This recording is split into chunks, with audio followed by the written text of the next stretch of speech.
दोस्तों, अभी तक देश भर में हिमाचल प्रदेश की पहचान एक शांत राज्य के रूप में थी। हालांकि बुधवार को शिमला में जब हिंदू समाज के कुछ लोग एकत्रित हुए तो यहां उबाल नजर आया और शांत राज्य की पहचान के बीच वही हिंदू मुस्लिम विवाद की एंट्री हो गई। मामला राजधानी शिमला के संजौली में बने एक मस्जिद से जुड़ा है दोस्तों, जिसे स्थानीय लोग अवैध बता रहे हैं। हिंदू संगठन इस मस्जिद को गिराने की मांग कर रहे हैं। इसके अलावा दोस्तों, सरकार में बैठे लोग भी मस्जिद को अब गिराने की मांग कर रहे हैं। मस्जिद में हुए कथित अवैध निर्माण के खिलाफ गुरुवार को हजारों लोग सड़कों पर उतरे। एक ही नारा, एक ही नाम, जय श्री राम और हिंदू एकता जिंदाबाद के नारों के बीच कुछ लोग सड़क पर हनुमान चालीसा भी पढ़ते दिखाई दिए। सोचिए, मांग अवैध मंजिला गिराने की और नारे धार्मिक। यहाँ तक कि हिमाचल की कांग्रेस सरकार के मंत्री अनिरुद्ध सिंह भी वही भाषा बोल रहे हैं जैसी भाषा मुस्लिम विरोधी संगठनों के लोग बोलते हैं।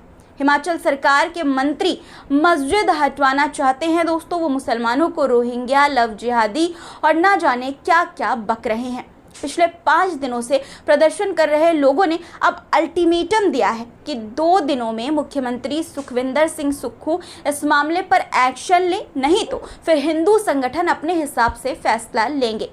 लेकिन इस मस्जिद की पूरी कहानी क्या है? क्या वाकई में मस्जिद अवैध है? और क्यों कांग्रेस, जो धर्मनिरपेक्षता और सबके धार्मिक अधिकार की रक्षा की बात करती है, उसी के राज्य में उसी की सरकार के मंत्री मुसलमानों को अपशब्द बक रहे हैं? शिमला के इस मस्जिद का मुद्दा अभी ही क्यों उठा? क्योंकि ये मस्जिद तो काफ़ी पुरानी है। वीडियो पूरा देखिएगा, पूरे मुद्दे पर विस्तार से बात करेंगे और जानेंगे कि आखिर ये पूरा मामला क्या है, विवाद क्या है और असदुद्दीन ओवैसी ने इस मामले पर क्या कहा है। आदाब, नमस्कार, मेरा नाम है मिसबा खान और आप मुझे द पिलर इंडिया पर देख रहे हैं। दोस्तों, मस्जिद वैध है या अवैध, इस पर चर्चा करने से पहले संजौली मस्जिद के बारे में और मस्जिद का पूरा विवाद समझना होगा।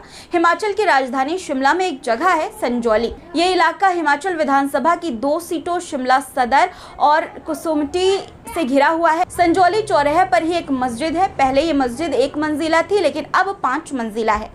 मस्जिद के निर्माण को लेकर 2 बातें कही जा रही हैं। मुस्लिम संगठनों का कहना है कि मस्जिद 1950 से पहले की है, वहीं हिंदू संगठनों का कहना है कि इसका निर्माण 1996 के आसपास हुआ है।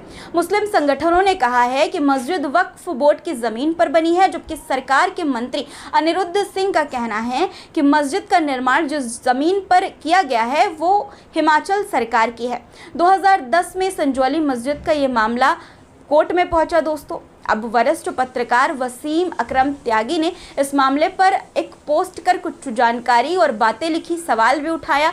जो लिखा उन्होंने वो आपकी स्क्रीन पर है दोस्तों। उनके मुताबिक शिमला के संजौली स्थित जिस मस्जिद को अवैध बताया जा रहा है, उस मस्जिद का निर्माण 18वीं सदी में हुआ था। आबादी बढ़ी तो 2007 से 12 के बीच इस मस्जिद का पुनर्निर्माण कराया गया। 2012 से अगस्त 2024 तक इस मस्जिद से किसी को कोई परेशानी नहीं हुई, लेकिन सितंबर 2024 में जैसे ही खबर आई कि राज्य की अर्थव्यवस्था खस्ताहाल है, उसके कुछ दिन बाद ही संजौली में मस्जिद के विरोध में हिंदूवादियों की भीड़ उतर आई। मुसलमानों के खिलाफ नारेबाजी, मस्जिद के खिलाफ नारेबाजी करते हुए मस्जिद को अवैध बताया जाने लगा। अवैध का मतलब ये नहीं कि मस्जिद सरकारी अथवा किसी और की जमीन पर बनी है, बल्कि अवैध की वजह मस्जिद का नक्शा पास ना होना बताई जा रही है। उन्होंने आगे लिखा दोस्तों कि अगर ऐसा है तो आधे से ज्यादा शिमला अवैध ही है, क्योंकि बिना नक्शा पास कराए ही मकानों का निर्माण कराया गया है। लेकिन क्या कहें, क्या करें, जब मोहब्बत की दुकान खोलने का दावा करने वाले राहुल गांधी की पार्टी कांग्रेस के कई नेता मंत्री व्हाट्सएप विश्वविद्यालय का जहर समाज में फैलाना शुरू कर दें। आगे वो आरोप लगाते हुए लिखते हैं दोस्तों कि हिमाचल में सुखविंदर के मुख्यमंत्री बनने के बाद से मुसलमान निशाने पर हैं। ईद उल अजहा के मौके पर व्हाट्सएप पर लगे कुर्बानी के स्टेटस को मुद्दा बनाकर मुसलमानों की दुकानें लूटी गईं, लेकिन लूटने वालों पर कोई कार्रवाई नहीं की गई। अब हिमाचल सरकार के मंत्री वैसी ही भाषा बोल रहे हैं जैसी भाषा भाजपा के मुस्लिम विरोधी ट्रोल बोलते हैं।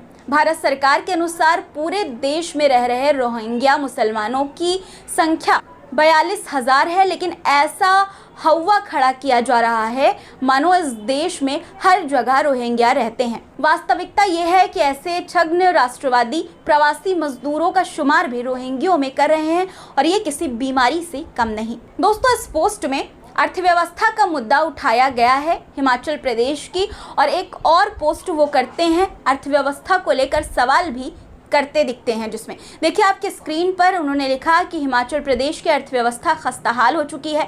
हिमाचल के इतिहास में पहली बार हो रहा है कि वेतन 5 तारीख और पेंशन 10 तारीख को देने की स्थिति पैदा हुई है। क्या इसलिए शिमला में संजौली की मस्जिद का मुद्दा उठाया गया है? क्या इसलिए अनिरुद्ध सिंह मस्जिद हटाने की बात कर रहे हैं?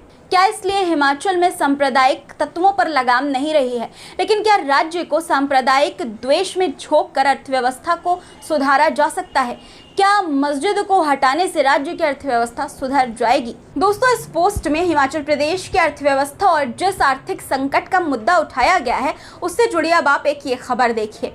इसमें लिखा है कि शिमला में जल रक्षकों का विधानसभा के बाहर प्रदर्शन, बैरिकेडिंग तोड़ने की कोशिश, पुलिस के साथ धक्का मुक्की। वजह क्या दोस्तों? 6 महीने से मानदेय नहीं मिलने पर भड़के। दोस्तों, जहां एक तरफ सड़कों पर मस्जिद को गिराने के लिए प्रदर्शन हो रहे हैं, सरकार भी अवैध अतिक्रमण हटाने की बात कर रही है, विधानसभा में मंत्री अनिरुद्ध सिंह अवैध मस्जिद निर्माण हटाने की बात कर रहे हैं। मुद्दा उठाते हुए वो थोड़ी ही देर में मुद्दे को प्रदेश में विशेष समुदाय के घुसपैठ, बांग्लादेशी, रोहिंग्या, लव जिहाद और क्राइम के बढ़ते ग्राफ तक लेकर पहुंच गए। बीजेपी विधायक भी सदन में ताली बजाकर उनका समर्थन कर रहे हैं। वहीं प्रदेश में जल रक्षक पक्ष और विपक्ष, यानी कि सत्ता पक्ष और जो विरोध में है दोस्तों विपक्ष, उसका भी दोनों को घेर रहे हैं कि रक्षकों को प्रदेश के कई क्षेत्रों में 6 महीने से वेतन नहीं मिला है, उसका किसी ने मुद्दा नहीं उठाया। ये बहुत दुर्भाग्यपूर्ण है। दोस्तों, प्रदेश को हिंदू मुसलमान के विवाद में झोंकने के बीच शुक्रवार को जल रक्षक संघ ने शिमला के चौड़ा मैदान में प्रदेश सरकार के खिलाफ जोरदार प्रदर्शन किया है और पक्ष और विपक्ष दोनों पर निशाना साधा है। अब भाई, जिसका वेतन नहीं आ रहा है, जिसको वेतन सैलरी मिल नहीं रही है, उसको मस्जिद या मंदिर निर्माण से क्या मतलब है? मस्जिद वैध है या अवैध, वो इस मामले में क्यों पड़ेगा? जिसके घर में खाना नहीं है, हाथ में बच्चों की फीस भरने के लिए, EMIs भरने के लिए पैसे नहीं है, जो उधार लेकर अपना खर्च चला रहा हो, वो नेताओं की तरह धर्म विशेष को तो टारगेट करेगा नहीं। जाहिर है वो सरकार और विपक्ष को ही टारगेट करेगा जो उनसे बड़े बड़े वादे करते हैं। विधानसभा के मानसून सत्र में प्रदर्शन करने पहुंचे जल रक्षकों की मांग है कि 12 साल का अनुबंध काल पूरा करने वाले जल रक्षकों को नियमित किया जाए। उन्होंने कहा कि कई जल रक्षक 14 साल सेवाएं दे चुके हैं लेकिन अभी तक रेगुलर नहीं हुए हैं। इसके अलावा जल रक्षकों ने कहा कि प्रदेश में हाल ही में 2 दिन राज्य सरकार के कर्मचारियों की तनख्वाह नहीं दी तो विपक्ष ने सदन में मामला उठाया और हंगामा किया, लेकिन जल रक्षकों को प्रदेश के कई क्षेत्रों में 6 महीने से, सोचिए दोस्तों, 6 महीने से वेतन नहीं मिला है, पर उसका किसी ने कोई मुद्दा नहीं उठाया। ये बहुत दुर्भाग्यपूर्ण है। जल रक्षक संघ अध्यक्ष जवालू राम ने कहा कि संघ ने सीएम सुक्खू व प्रदेश सरकार के सभी मंत्रियों के समक्ष अपनी मांगे रखी, लेकिन सरकार उनकी मांगों को अनसुना कर रही है। दोस्तों, हिमाचल सरकार आर्थिक संकट से घिरी हुई है। राज्य पर 90,000 करोड़ का कर्जा है। मुख्यमंत्री सुखविंदर सिंह सुक्खू ने सदन में खुद आर्थिक संकट की बात कर खुद मंत्रियों, CPS और विधायकों के 2 महीने तक सैलरी नहीं देने का ऐलान किया। वहीं अब मुख्यमंत्री कह रहे हैं कि कोई वित्तीय संकट नहीं है, वित्तीय अनुशासन के चलते कर्मचारियों की सैलरी रोकी गई है। दोस्तों, हिमाचल के इतिहास में ऐसा पहली बार हुआ कि 3 तारीख तक कर्मचारियों की सैलरी नहीं मिली है। विपक्ष हिमाचल में वित्तीय आपातकाल बता रहा है, वहीं सैलरी और पेंशन नहीं आने से प्रदेश के लाखों कर्मचारियों व जो पेंशन जिन्हें मिलती है उनमें दोस्तों खास रोष है। कर्मचारी नेताओं का कहना है कि सैलरी कब आएगी इसे लेकर स्थिति स्पष्ट नहीं और न ही सरकार ने इसकी कोई आधिकारिक सूचना दी है। कर्मचारियों को इधर उधर से उधार लेकर खर्च चलाना पड़ रहा है।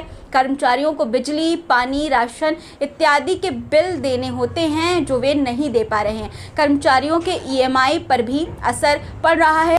बैंक से कर्मचारियों को फ़ोन आ रहे हैं और कुछ को तो पेनल्टी भी लगा दी गई है। उन्होंने कहा कि जो कर्मचारी सरकार के खिलाफ आवाज़ उठा रहे हैं उनके तबादले किए जा रहे हैं। तो क्या इन मुद्दों को ढकने के लिए मस्जिद को हटाने का ये मुद्दा उठाया गया है इस वक्त दोस्तों, कि जो बीजेपी की हिंदू मुस्लिम की राजनीति करने वाली सरकार है वो इस मुद्दे में उलझ जाए और कांग्रेस की खटाखट गारंटियों की चुनावी राज्यों में भी जो पोल खोलने की वो बात कर रही थी उस मुद्दे से वो भटक जाए। पर क्या इससे आर्थिक संकट टल जाएगा? क्या हिमाचल में कांग्रेस की सरकार और उनके मंत्री भी भाजपा की तरह ही अपनी सरकार को चमकाने और लोगों को मुद्दे से भटकाने के लिए मुसलमानों का मस्जिद का इस्तेमाल कर रहे हैं?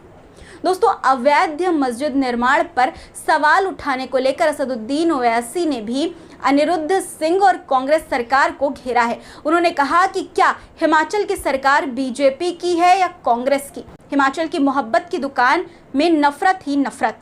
हिमाचल का मंत्री भाजपा की जुबान में बोल रहा है। हिमाचल के संजौली में मस्जिद बनाई जा रही है, उसके निर्माण को लेकर कोर्ट केस चल रहा है। संघियों के एक झुंड ने मस्जिद को तोड़ने की मांग की है।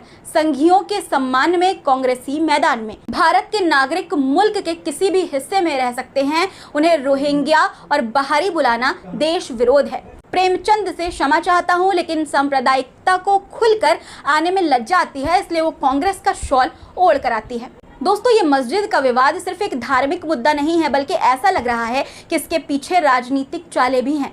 सवाल ये उठता है कि क्या इस विवाद को भड़काकर असली मुद्दे से ध्यान भटकाया जा रहा है? क्या प्रदेश के आर्थिक संकट की गंभीरता को छिपाने के लिए धार्मिक तनाव का सहारा लिया जा रहा है? और क्या कांग्रेस भी अब बीजेपी की राह पर चल पड़ी है, जहां धार्मिक विभाजन का इस्तेमाल सत्ता में बने रहने के लिए किया जा रहा है? अब दोस्तों, इस पूरे मुद्दे पर आपकी क्या राय है? कमेंट में अपनी राय जरूर लिखिएगा और चैनल को अगर आपने सब्सक्राइब नहीं किया है तो जरूर से कर लीजिए इसी तरह के मुद्दों को देखने के लिए। फिर मुलाकात होगी आपसे कुछ नए मुद्दों के साथ। तब तक के लिए अपना रखिए ख्याल और मुझे दीजिए इजाजत। धन्यवाद।